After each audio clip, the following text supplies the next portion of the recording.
नमस्कार, news for nation देख रहे हैं आप। आपके साथ मैं हूं ऋचा शर्मा। मिशन 2020 को लेकर सभी पार्टियों की अपने अपने हिसाब से प्लानिंग हो रही है। बात करें बीजेपी की तो यहां पर भी वर्चुअल रैली की शुरुआत हो गई है। यहां तक कि आयोजनों का जो सिलसिला है वो भी शुरू हो गया है। जेडीयू भी इसी तर्ज पर आगे बढ़ती नजर आ रही है। आरजेडी की बात करें तो वहां भी तेजस्वी यादव आज से हुंकार भरने वाले हैं। कमोबेश स्थिति सभी जगह समान ही देखने को मिल रही है कि पहले सिंबल बांटना और उसके बाद जब प्रत्याशियों के नाम का ऐलान हो जाता है तो चुनाव प्रचार करना, क्योंकि ये इंपॉर्टेंट फैक्टर है। इस वक्त हमारे साथ विनोद तिवारी हैं जो कि एलजेपी से प्रत्याशी हैं। सर, सबसे पहले आपसे जानना चाहेंगे कि जीरादेई क्यों, वहां पर आपको क्या लगता है कि क्या समस्या है सबसे बड़ी? जीरादेई के बारे में देश और दुनिया सभी जानता है। भारत के प्रथम राष्ट्रपति डॉक्टर राजेंद्र प्रसाद की जन्मस्थली है और मैं वहीं का निवासी हूँ, उसी प्रखंड का। मेरे परिवार में मेरे छोटे भाई की पत्नी प्रखंड प्रमुख है।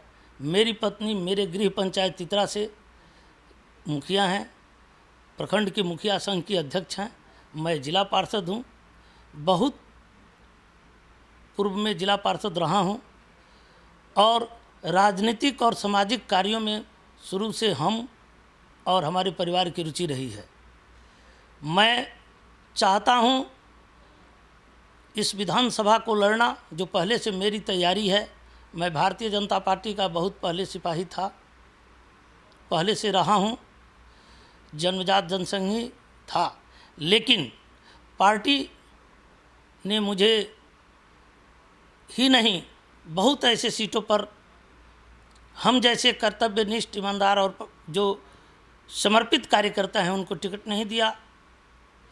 तो बिहार के युवाओं के आज की आइकॉन और लोजपा के राष्ट्रीय अध्यक्ष आदरणीय चिराग पासवान जी ने बिहार के समर्पित और कर्तव्यनिष्ठ नौजवानों को एक नई दिशा देने का काम किया और पहचानने का काम किया, जिसमें मुझे जीरादेई विधानसभा जो सिवान जिले का है 106, वहाँ से हमें अपना प्रत्याशी बनाया है।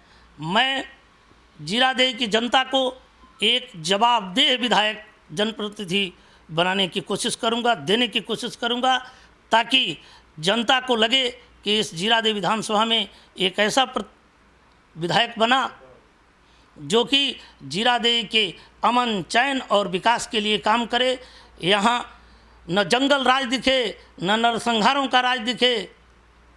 यहाँ विकासवाद, जिस तरह देश में भारत के प्रधानमंत्री विकास के प्रतीक आदरणीय नरेंद्र मोदी जी और विकास और राष्ट्रवाद के प्रतीक गृह मंत्री आदरणीय अमित भाई शाह जी की जो नीतियां हैं उसके साथ हम लोग चल सकें, और चिराग पासवान जी का जो विकास का आइकन, बिहार के नवनिर्माण का आइकन है, जो एक नीति है, उस पे हम लोग काम कर सके। यही सोच है कि मैं विधायक बनूंगा और जीरादेई को एक जवाबदेह विधायक देने की कोशिश करूंगा। आपने पार्टी छोड़ दी है, लेकिन नीतियां आप अभी भी वही कह रहे हैं कि अमित शाह की जो नीतियां हैं उस पर काम करना है। तो ये कैसे पॉसिबल है सर? क्योंकि पार्टी तो अब लोजपा हो गई, लेकिन आप नीति बीजेपी की लेकर आगे बढ़ने वाले हैं। आपको याद होना चाहिए कि हम लोग धार्मिक प्रवृत्ति के लोग हैं। हमारे धर्म में एक ग्रंथ है महाभारत। महाभारत की लड़ाई में दो पक्ष थे, कौरव और पांडव। कौरवों के पक्ष में धर्म के प्रतीक और राजनीतिज्ञ और महारथी भीष्म पितामह जी थे, दादा भीष्म पितामह थे, कृपाचार्य थे, द्रोणाचार्य जी थे। सभी लोग राजनीतिक मजबूरियों के वशभूत होकर कौरवों के पक्ष में जरूर थे, लेकिन उनका आशीर्वाद अर्जुन के पक्ष में, पांडवों के सेना नायक अर्जुन के पक्ष में था।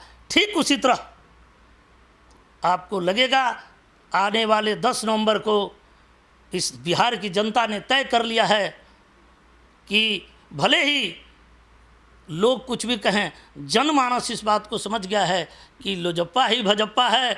लोजप्पा की नीतियां ही देश हित में है, राष्ट्र हित में है और धर्म हित में है।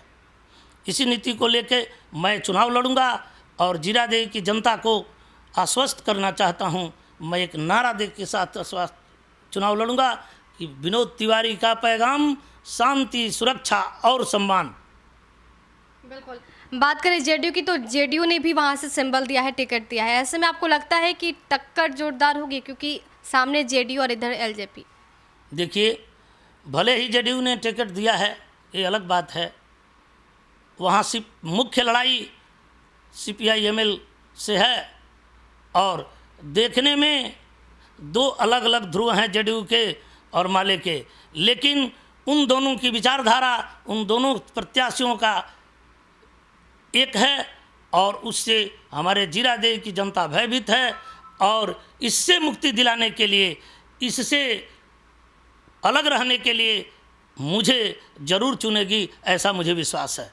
और मैं निश्चित तौर पे आने वाले समय में गंभीरता से, धीरता से निश्चित मैं जवाब दूंगा और जीरादेई की जनता को भी ऐसा विश्वास है कि विनोद तिवारी ही इन दोनों प्रत्याशियों का जवाब दे सकते हैं और जीरादेई के विकास में अच्छाई के लिए डॉक्टर राजेंद्र प्रसाद की जन्मभूमि आने वाले समय में अच्छाई के लिए जानी जाएगी, ऐसा विश्वास करते हुए मैं जनता को आश्वस्त करना चाहता हूं कि मैं जब भी यहां का विधायक, आप लोग एक बार आशीर्वाद दीजिए, मैं जब विधायक बनूंगा तो निश्चित तौर पे नया जीरादेई दिखाई देगा, अच्छाई के लिए, जहां स्वास्थ्य की सुविधाएं होगी, युवाओं के लिए रोजगार की सुविधा होगी और शिक्षा के लिए सभी लोगों को एक नया शिक्षण संस्थान होगा, मेरा ऐसा मानना है। और शांति, सुरक्षा और सम्मान, समृद्धि जीरादेई की वापस आएगी। बिल्कुल, आपने स्वास्थ्य, शिक्षा और सभी को रोजगार देने का वादा किया, ये दावा आप कर रहे हैं, लेकिन यही दावा तेजस्वी यादव भी कर रहे हैं। लालू के युवराज भी इस बार चुनावी मैदान में है, तो टक्कर है क्या उनसे? देखिए, कहने के लिए सब लोग अपने आप को कहते हैं कि टक्कर है, लेकिन मेरे अपने विधानसभा में मुझसे किसी की टक्कर नहीं है। एक तरफ महागठबंधन कई दलों का योग है और मैं सिर्फ और सिर्फ देखने में लोजपा का प्रत्याशी हूँ, लेकिन वहाँ की जनता मुझे अपना मत देने का मन बना चुकी है और निश्चित तौर पे मुझे आशा और विश्वास है कि मैं विजयी होऊंगा।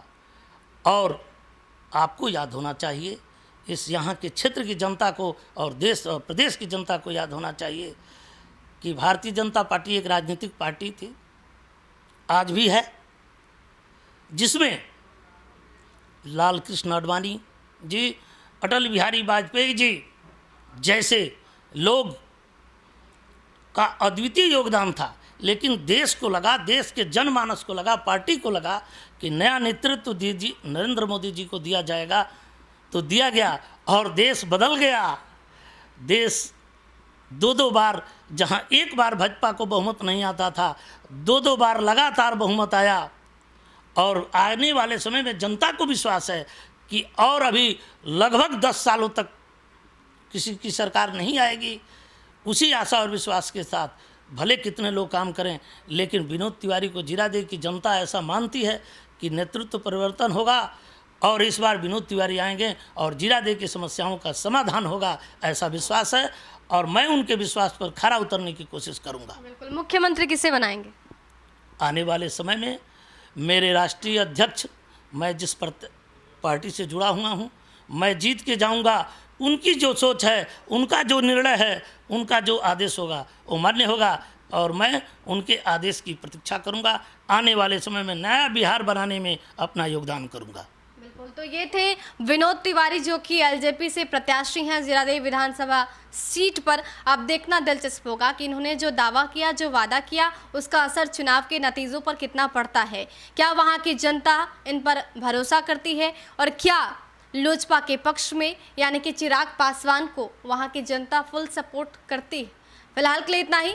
बने रहे हमारे साथ और देखते रहे न्यूज़4 नेशन। नमस्कार।